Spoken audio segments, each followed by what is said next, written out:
It's been a long week, right? Are you ready to wind down? Why not? It's time for the Wine Time Fridays podcast with Shelley and Phil.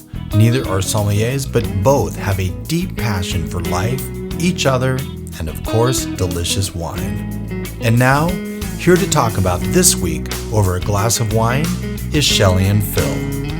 It's wine time! Hello and welcome to another episode of Wine Time Fridays with Shelley and Phil on this Friday, August 16th. Where's the time going? Episode 226. Happy Friday, Shelley. It's wine time. I feel like you're uncooperative. I feel like I'm ringing for the Salvation Army. That voice you hear and that person you see if you're watching on YouTube is Brad Binko with Eternal Wine and Drink Washington State. And we've already got our first glass poured, which is fantastic. I will tell you, we are having a 2019 Eternal Patience Roussanne. By the way, it is a Roussanne. There we go. And I have so many questions, but first I want to let our listeners review again a little bit about Brad's journey after we toast to health, wealth, and abundance, gratitude, romance, peace on earth. That's right. There we go. Which we need. We do need.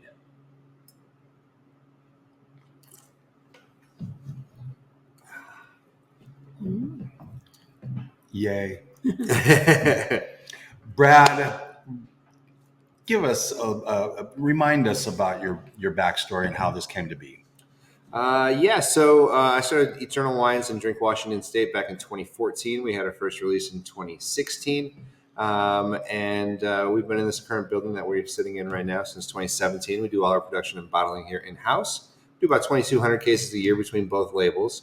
Eternal Wines is all single vineyard wines, very small production. Most of our lots are only 2 barrels, so 50 cases on average. And we do make a lot of different SKUs, but we have a lot of quality wines to show for it. So, and then the Drink Washington State label, bigger production. We focus on areas in Washington or AVAs. Well, that is such a great segue for this follow-up question. Yes, you've been at this location since 17. It's getting a little long. It's getting a little long, Brad. Have they kicked you out yet? So we are scheduled to leave November. Okay. So scheduled is a funny word. We will see. We do have a new property that we are moving into that we purchased. And nice. So we're excited for that. Thank you. Yeah, that's a toast right there.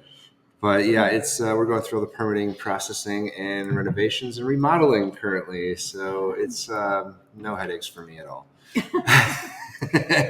Which is why it was so easy to get him to sit down with us today. That's only like 3 months. Yeah, I know. Why would you remind me of that? That is not very nice. And don't forget harvest is coming up too. Yes, so, that's true. Yes, that's will this property have your own vines? It does have a row. We're going to plant our own, but it's 2-acre property, okay. So it'll be a smaller vineyard. Sure. But we do plan on doing a lot of our production and processing and everything there. But this year we will be doing everything here still. Okay.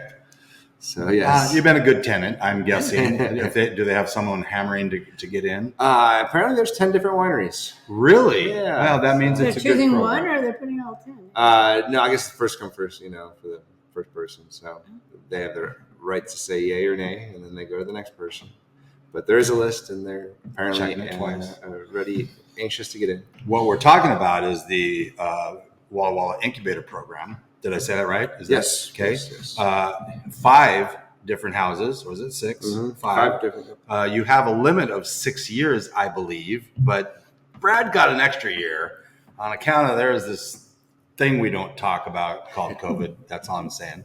The C word. Ooh, there's 2 C words we'll never say now. Sorry, I digress. But anyway, it's the whole idea of the program is to get starting wineries. You're not paying a lot at the front end because there's already enough investment. And then as the years progress, you're paying a little bit more until they say, okay, young child, fly, right? Exactly. Yep. And so you are ready to fly, which is fantastic. A couple of the other ones should be ready also, right? Yeah, they're a couple years after us. Okay. So yeah, You're the elder here. we are certainly the elder. That's fine though. In Napa, there is this trend of when a winery wants to expand their tasting room or expand their hours, they have to jump through hoops and spend some dough. You're going to have a new tasting room. How is Washington in terms of working that way? Pretty good. Okay. Yeah. We've been working through everything, and I don't have any. I don't have any nightmare stories like I do here in Napa. A lot of horror stories. Yeah, but it's just. I mean, it's like they're just stabbing themselves in the back. it's just such big money, though. I mean, and that's what it does, And so hopefully we don't get that way ever. Hopefully. The other thing that just came up when we were in Canada recently, last weekend, we were talking to a couple of smaller wineries. By the way, Okanagan region producing really good wines. We're going to have an episode or 3 with that theme. But, their big money is buying out. They're acquiring a lot of those wineries. Mm-hmm.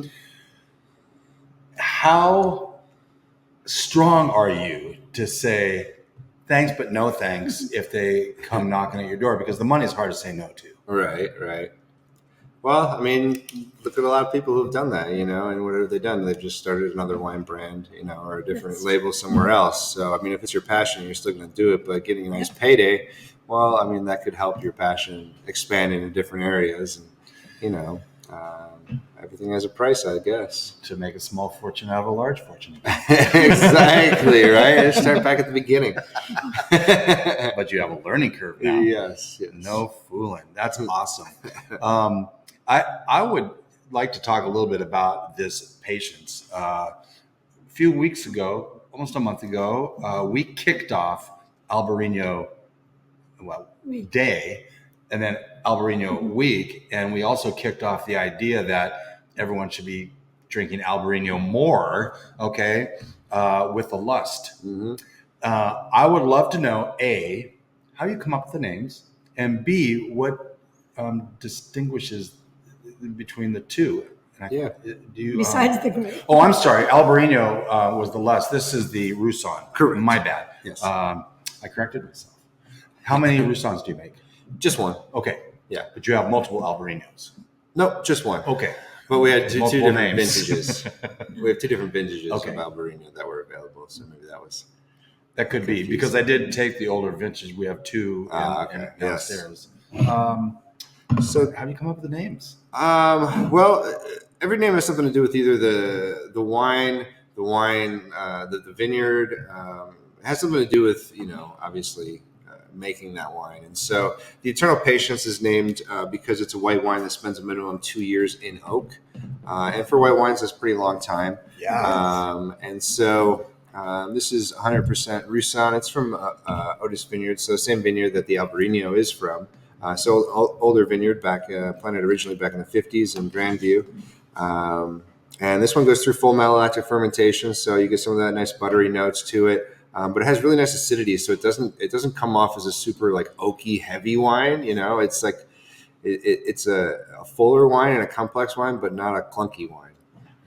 It's really smooth. It's very nice, and I do get the oak component in there. Oh, totally. Yeah, for sure. 13.9 on the alcohol.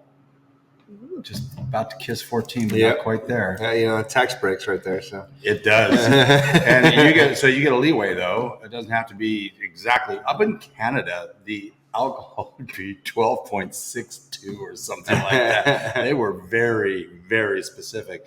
What is your plus or minus? I think it's like 1 below 14 and 1.5 above or something like that. I don't know. We actually put what it is on the label. Well, you don't have to worry about, did I lie about this or not? Right.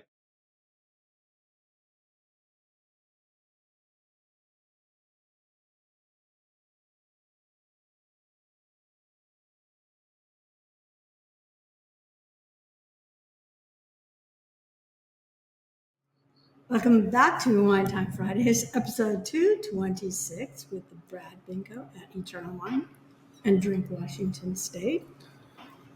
We just opened a 2019 Patience Roussanne. Now, 2019 is that's getting long. That's 5 years. 2 years ago. Yeah. I mean, is this your current vintage? It is, yeah. And then you've got 2020 somewhere ready to come out of the wings. Exactly. Yeah. Okay. Yeah. So with all the whites, we well, not all the whites. There are certain, like the Albarino, we turn that around pretty quickly. But mostly everything else we let in the bottle for a year before we release it, and the reds were a year and a half in the bottle before we release it. So really, we're showing really well when we show the wine. Yeah. What I love is these wines are all poured from a Corvin. Talk about not worrying about, oh my gosh, this bottle's been open for 3 days and nobody wants a glass of it. We'll have to drink it ourselves, or it just stays good.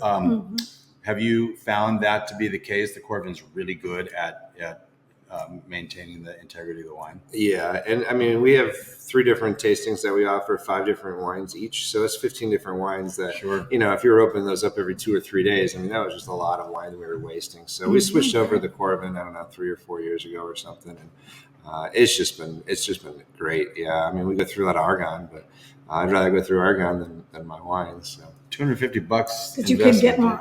You can always get more. Exactly. That's right. We are opening now the 20. Sorry, I stumbled over that because I saw what this rosé was made of. Cab Franc. He loves Cab Franc. 2023 Cabernet Franc Rosé Beauty from Eternal Wine. We'll talk more about the Drink Washington State brand in a moment. But let's go ahead and pour a little of that out of the decanter. This is fantastic. Look at the color on this. Boy, I'm dying to know how long on the skins this is. It really wasn't that long. So this is from Binko Forest Vineyard, which is out in Mattawa, Vantage area. So these grapes were picked for rosé, so everything you taste was naturally occurring in the grape. We didn't add water, sugar, acid, anything like that. We did 3 barrels of it, and so we picked it, and then we bring it back here. We cold soak it overnight, and then the next day we press it and start fermentation. So I've always wanted to do Cab Franc. Eternal's mostly Rhone varietals, though, and so for the first 9 years, I've either done Syrah or Grenache, and this is being our 10th harvest, or last year was our 10th harvest. I wanted to do something that I've always wanted to do, and Cab Franc Rosé was on that list. So last I checked, this is still your winery. It's so funny because Shelly will say, "Can we do this?" It's like, it's our podcast. We have no bosses. Well, I have a boss. It's her. But so let's give this a whirl. A twirl. Sorry, Gary. It's a twirl. But yeah, I've always liked That's yummy.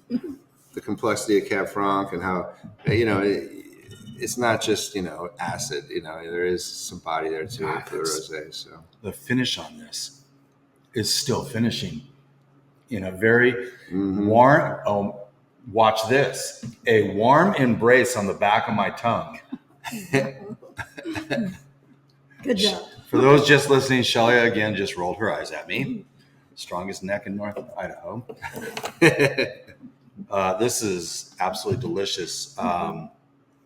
So Cab Franc, when did you start? Because you lease your vineyards. I guess so. Yeah, we have long-term contracts. 10 years? Yep. Okay. And when did you acquire this lease? Actually, this one just kind of fell into us. So, it kind of worked out perfectly because I had wanted to do some Cab Franc, and then Mike over at Binko called me. He's like, "Hey, I got some extra Cab Franc." And I said, "Mike, this is going to work out perfectly." Serendipitous. Yes. It worked out well. We're happy with it. This last year, I actually released 3 different rosés. Side note. I was like, I feel, because one of our neighbors here only does rosé, and I was like, I don't want to take away your thunder, but I'm releasing 3 rosés. I mean, a little healthy competition is not bad, right? Right. Again, as long as you want to get along with your neighbors, and everyone's on the, you have to have thick skin. Don't take it personal. Take it as a little challenge. Even if it's just personal behind, it's like, hey, we got double gold. I know you guys want that gold. Only Rosé is a unique concept. Yes, it is. Not enough to do that. What, just Rosé? Only Rosé. Oh, they're only producing Rosé. Oh, yeah. Yes. Again, free market. So This is great. let's talk about the Wine Time Fridays, Charity Sips, a toast to good deeds. Brad, you have a charity here in the vicinity that you have an affinity for, and tell us a little bit about that. Yeah, so Blue Mountain Humane Society is a big fan of. Both of my current dogs have come from there. So you can't really see, but that's Chloe. And there's Otis. Nice. Big dog guy. And then we do an event once a year. We'll donate all the the cover charge to the Blue Mountain. And so I just try to do as much as possible because those dogs are good dogs and they're just hanging out and they're looking for a forever home. So no kill shelter? I believe it is. Yes. Okay, I love that. So you say you're a big dog guy. Does that mean you're you like the big dogs, or you're just a big dog in general person? I like all dogs. My roommate actually has a 80-pound chocolate lab now, so I'm getting to live with a big dog, and there definitely has some challenges because they're big and they knock stuff over. And they take your spot. And that tail is a weapon, right? You're questioning whether to make them happy or not. We want happy dogs, but come on, at what price? The price is my yard. Okay. Of course, that glass there and that vase there. Yeah. Thank you for that. We will put a link also in the show notes. So people can find out a little bit more about that. Cool. And also want to talk about mid-January this year. It's a tough January for a lot of people. Mm-hmm. How about your vineyards? Will there be a 2024? Yes. Yeah. We were pretty lucky. Everything that we have wouldn't really get affected. Some of it, sure, we lost like 20 or 30%, but we'll still get a harvest, Okay. I do know some people in the valley who lost their whole vineyard. And so I feel bad for those folks. And, unfortunately, that's, it's farming. It's a chance, and so, I think it'll be a good harvest, for what fruit we do get, but it'll be a smaller harvest for sure, for at least the Walla Walla fruit. Will the fruit be a higher quality, or is it just less? I think you can make arguments both ways. Okay. It depends on how you spin it, obviously. Sure. If you're selling the wine, it's the greatest harvest ever. But. This 2019 is unbelievable. That was such a great year. And that 2020, when it comes out, is such a great year. Yeah. They can. So when you say the vineyard, is it not coming back? Or no, I mean it'll regrow from the bottom, so the shoots will regrow, but it's just going to take some time, and then they gotta train the vines again and whatnot, and some wineries did we bury some vines, and so you will get a harvest from that, but again, you're not going to get the full harvest that you normally would have. So it'll be especially in the valley here, it'll be a little bit less, but. Any specific varietal that didn't do as well? I mean, it's all the, there's a cold hardiness of different grapes, and it pretty much goes down that list. Like Merlot is not a very cold hardy grape, so I mean that one's usually the first one that shows signs, versus like a Riesling, which is like, oh, it's cold, cool, like whatever. Colder the better. From Germany. So, exactly. So it just depends on where it is, and then it obviously depends on if it's in the bottom of the vineyard where the cool air is going to sit. That's going to be a tougher one too, and so those vines must have got hit harder. Especially when you get that cold air. Now we're talking 3 to 5 days of sub-zero in many places. So what are you going to move that cold air to bring in more cold air. Right. Maybe not as cold as what you're moving out, but what's the difference between -5 and 5? Okay, because that's what's above that. But yeah, it's interesting. We were talking about that beer in the cane at some of the winemakers up in Canada, and they're considering that they've had 2 years. They've had 23 that was pretty cold, and 24 much like here where Pretty they much lost everything. Yeah. So they may like some of them are actually thinking, well, let's go down to Oregon and see if we can create some juice to bring that sort of thing, right? Yeah. But it's very interesting because if they have another winter like that, they may start adopting that. Why wouldn't you? Other than the fact that there's more labor hours and that sort of thing. But if it saves you 2 vintages, maybe, right? Yeah. So there were 3 or 4 if you have to replant. So anyway, we're going to take one more break. When we come back, we're going to go to our only red of the day, unless you're listening to this at night.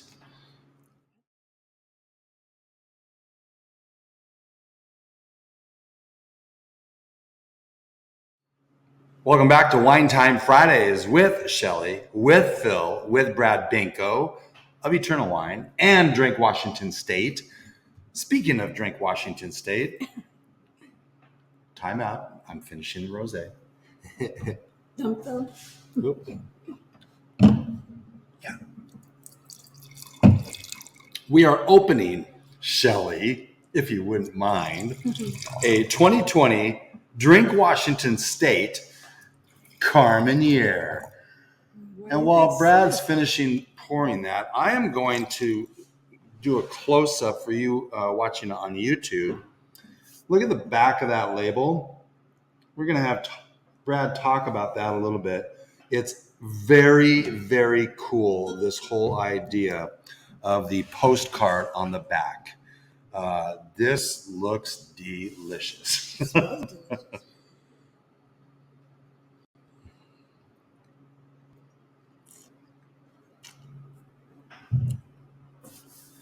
Little Carménère. Also delicious. And still young. Still young. Yes. It's right there. Yeah, 2020 vintage. The Drink Washington State label, unlike the Eternal ones where we focus on vineyards, we focus on AVAs. So this is all from the Wahluke Slope, which is a hotter area here in Washington State. Usually the second hottest area. Sometimes Walla Walla surpasses it, but it's usually Red Mountain, Wahluke Slope, Walla Walla. And so 3 different vineyards go into this bottling. It is our biggest bottle that we do between any of the labels. We actually do about 700 cases of just Carménère. So the entire God bless you. side. Yes, exactly. And we sell out of it the quickest too. So it is definitely a grape near and dear to my heart. If the viewers and listeners don't know, I won a research grant back in 2017, the Bill Howard sabbatical. I chose to go to Chile and study the grape and made a documentary on my travels. And so, which we have had in our show notes. Yes. Whenever Eternal Wine is a sponsor, we stick that in the show notes. Love it. So if you're not well-versed, you're not paying attention. It's 20 minutes. You can learn something about Carménère and The Lost Bordeaux varietal. It's a sexy one. It is a sexy one. It's dirty. It is dirty. Mm-hmm. So when we came here a long time ago, Contos was here. Long time ago. This is 2011 or 12 or something. Mm-hmm. Yeah, maybe even earlier. I'm pretty sure they had a Carménère. Nice. Or maybe the one next door. Pretty sure it was Contos. That's when I decided I loved it. Yeah, I decided today I like Carménère. The fact that it's got 2 asterisks opposite way in the name over each E is interesting. Are you a baseball fan? Yes. But you are an East Coast guy, right? Yes. Like Boston or something? Red Sox. Okay. Yep. Well, Boston's in the way of the Mariners right now, but that's okay. I was going to say we got to actually watch the Mariners play on Sunday night this past weekend. Oh, nice. Against the Mets. Not live. Yeah, it was live. 12-1. Yeah, it was live. It was the last 3 innings, but they brought in this guy that they just brought up from Arkansas, AAA. Never pitched in the majors at all. We're up by 11 runs, 9th inning. Let's throw him a bone, get him used to. His family was there. he had some dirty stuff. That's what this Carmenère is. It's some dirty stuff. It's like that bullet went like this. It's like some dirty, nasty stuff. And well, this isn't nasty, but that pitch was nasty. And I'm on a text thread with a couple of guys, and I'm like, he's dirty Dirtison. I mean, dirty. Dirty is good. And this Carmenère has got some dirt. All that to say that. Mm-hmm. Yeah. No, for sure. We're all telling stories for Shelly.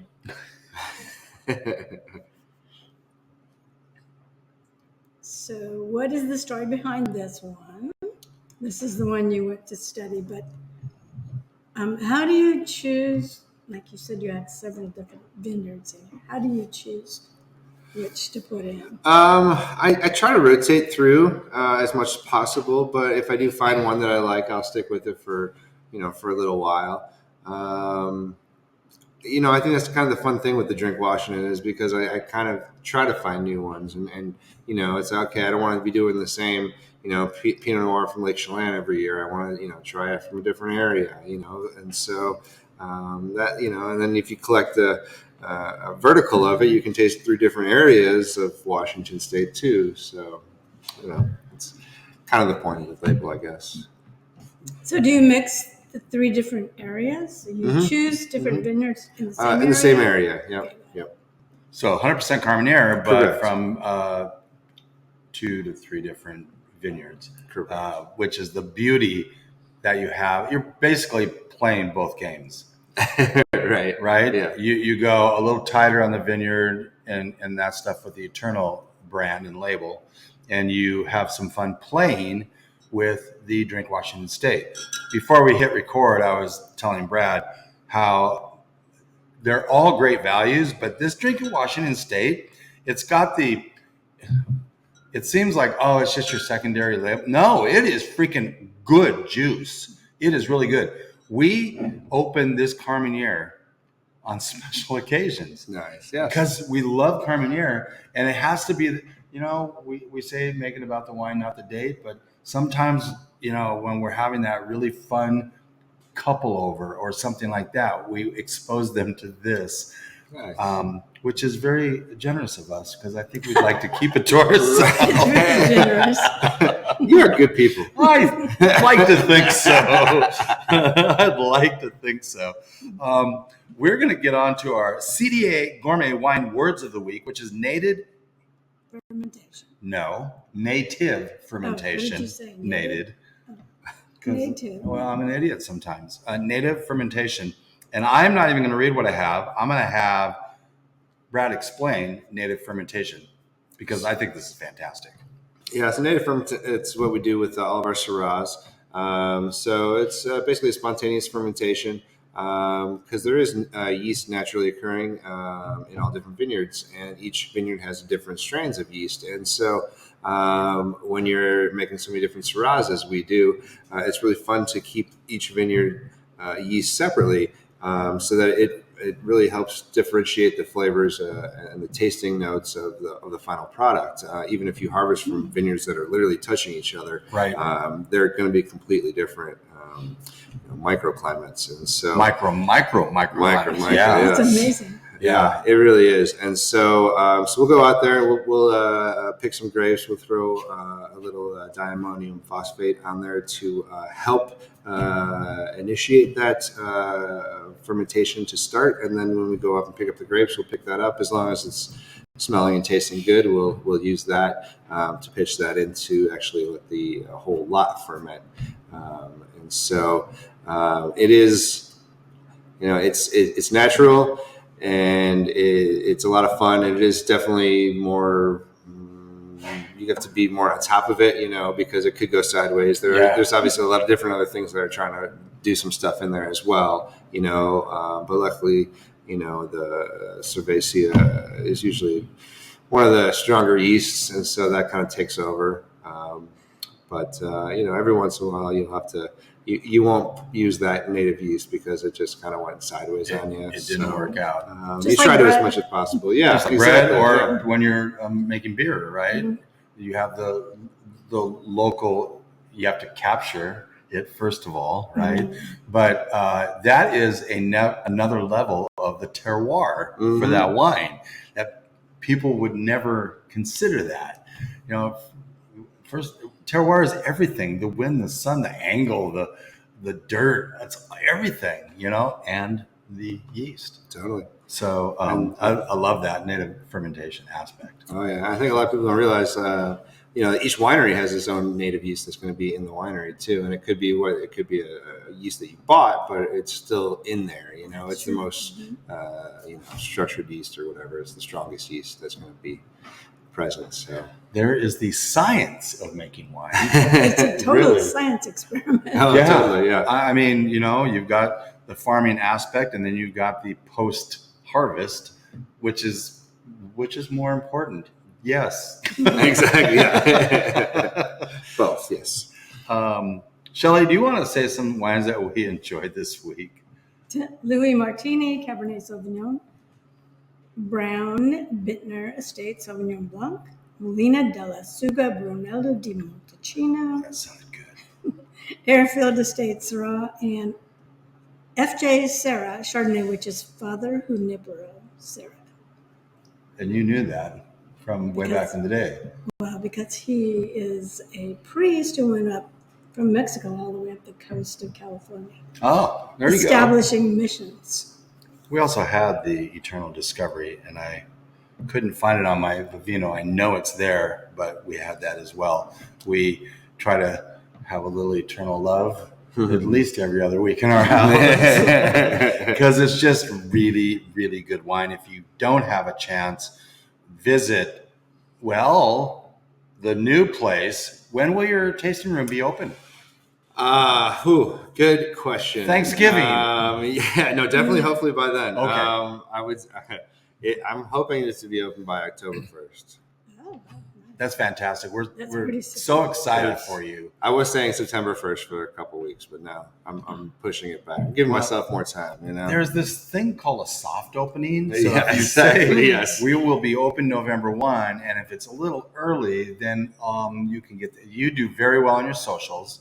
You have all sorts of fun music events here, Thursday night for sure, but you have other ones as well, right? Yeah, we do like late night DJ dance parties and stuff like that. I keep thinking, because where do you do them? We move all this stuff out. We do it right in here and then Is outside that right? too. Yeah. Open this Open up. the and- door. Yeah, Yeah. nice.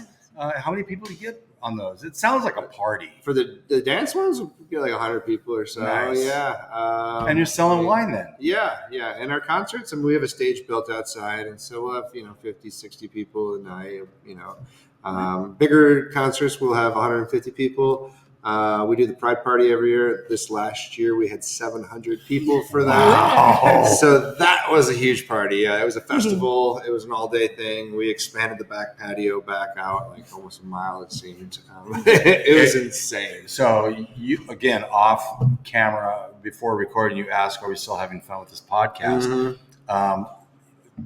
When you're putting on an event like that, it has a different element of energy, does it not? Oh, totally. But is it still exciting. worth it? Oh yeah, no, it's good. Like I miss throwing big events, from my Vegas days, and so even when you get to scratch that itch. Yeah, exactly. When you know that there's going to be a lot of people, and you're like, okay, like I've thought about everything, like like the placement of where everybody's going to be, and like all these things that go into it. Yeah. And then at what point does it take on a life of its own? And you just have the trust that things are in place. Pretty much. Yeah. And you have merchandise here. I'm looking at the Walla Walla Pride shirts right now and all of that. So smart to have different, revenue generating And products. awareness. That's right. Awareness campaign. I'm looking at some kegs too. What are in the kegs? We just use those for topping. So we top the barrels every once a month because evaporates. And we'll break down a barrel into 4 kegs, and then we'll use those kegs to top individual barrels. So we have a bunch of them because white, red, rosé. Sure. Well, not that we have any rosé right now, but This is so much fun. Lastly, I want to say thank you to our sponsors today, J. Bookwalter Wines, Terrazzo Waterfront Grill, and 3D Kitchens by Design. Who love this wine. They love Eternal Wine. Rich and Jen, I love you guys. So they say hi. They also said, we love Brad Binko. I don't know if he loves us as much as we love him. I got plenty of love for them. That's good. That's good. We will pass that on. Next week, we've got Whitman College professor Kevin Pogue talking about the slides. Big fan of him, too. Yeah, so much excitement there. I love it. And we have coming up International Pinot Noir Day on the 18th, Red Wine Day on the 28th, every day. International Cabernet Sauvignon Day, the 29th, which is always the Thursday before Labor Day. And Shelley, we made mention of this, guests from 2 different Canadian wineries. We have some Missouri wines coming up in 2 weeks. All sorts of stuff. Super fun. And the Finger Lakes regions with Chris and Heidi. Yeah, I didn't say that. Finger Lakes also at the last of this month. That's right. The first Friday of September, we have Tara Vox from Missouri. Can't wait to hear that story. That's fascinating. But anyway, a lot of fun stuff. With a little bit of knowledge, wine becomes a less. Talk about the postcard one last second. Yes. I forgot to mention it again. I teased it. You did tease it. And I forgot to bring it up too. Okay. Anyway, so our Drink Washington State label, definitely more colorful on the front, and we do kind of like the postcardy thing. And so on the back label, we do have postcards and scripts, and those are all written by customers in our tasting room. So we have an ongoing contest, and people come in, they can fill out, a back of a blank postcard, and if we like it, we will select it to be on the back of one of our labels, and then we send them a free bottle of wine for saying, "Hey, thanks for coming up with the message." And it's a lot of fun. That's awesome. Some of the stuff we cannot put on the label. It's fun. There's your third brand. Exactly. Yeah. I love that though. Dear Holly and John, today was a day you want to bottle up and set on a shelf. Every time you take a sip, you get to relive the day. Drinking Washington State is great. Peter and Pam. Well, Peter and Pam, you have just made it to the World Wide Web on the Wine Time Fridays podcast, where we're going to actually start promoting WTF. Shelley said it's okay to do. It stands for Wine Time Friday. Unless you have a dirty mind with a little bit of knowledge, wine becomes a lot less overwhelming. Brad, thank you for being here. Thank you for listening. Thank you for watching. We'll see you next week with Kevin Pogue.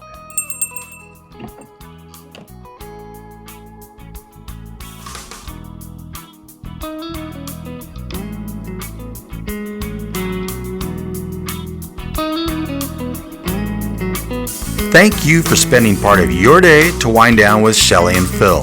Remember, you can listen to any episode of the Wine Time Fridays podcast by visiting winetimefridays.com or wherever you get your podcasts.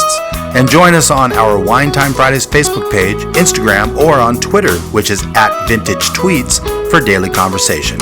Until next week, here's our toast to you. To health, wealth, abundance, gratitude, peace on earth, and of course, romance.